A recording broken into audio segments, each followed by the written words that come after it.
मनसा मूसा का नाम इतिहास के सबसे अमीर बादशाह के रूप में लिया जाता है। मूसा की अमीरी और दानवीरता के इतने किस्से हैं कि आज के अरबपति उनके सामने काफी पीछे नजर आएंगे। मूसा जब यात्रा पर निकलते थे तो इतना बड़ा कारवां होता था कि देखने वाले दांतों तले अंगुली दबा लेते थे। हाल ही में खबर आई कि अमेज़न के फाउंडर जेफ बेजोस ने एक बार फिर से दुनिया के सबसे अमीर आदमी की कुर्सी हथिया ली है। 200 अरब डॉलर की संपत्ति के साथ बेजोस ने टेस्ला प्रमुख एलन मस्क को पीछे छोड़ दिया है। कुछ दिन पहले ही मस्क की संपत्ति में आई गिरावट ने बेजोस को टॉप पर पहुंचा दिया। लेकिन आज हम आपको एक ऐसे शख्स के बारे में बताएंगे जिसकी संपत्ति आज के सबसे अमीर लोगों से भी ज्यादा है।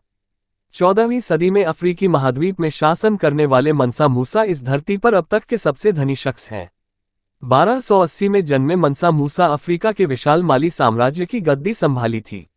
मूसा के पास जितनी संपत्ति थी, अगर उसे आज के हिसाब से आंका जाए तो ये 400 अरब डॉलर बनती है।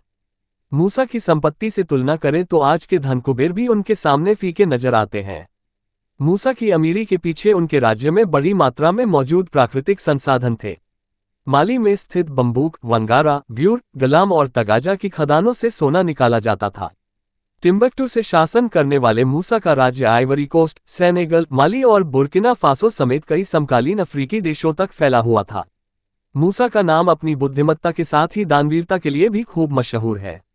माली में मूसा की ऐसी कहानियां खूब सुनाई जाती हैं, जिसमें उनके पास मांगने आने वालों को वे सोने से लाद दिया करते थे। ये किस्से इतने ज्यादा हैं कि स्थानीय कहानीकार उन्हें फिजूल खर्ची करने वाले बादशाह के रूप में भी दिखाते हैं। 1324 में मूसा ने एक ऐसी यात्रा की जिसने उनका नाम इतिहास में दर्ज करा दिया।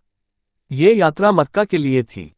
बीबीसी की एक रिपोर्ट के अनुसार उनका कारवां सहारा रेगिस्तान को पार करने वाला अब तक का सबसे बड़ा कारवां था।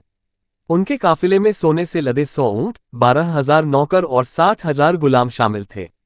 इतिहासकारों का अनुमान है कि इस यात्रा के दौरान मूसा 18 टन सोना ले गए थे, जो वर्तमान में इसकी कीमत करीब 1 अरब डॉलर होगी।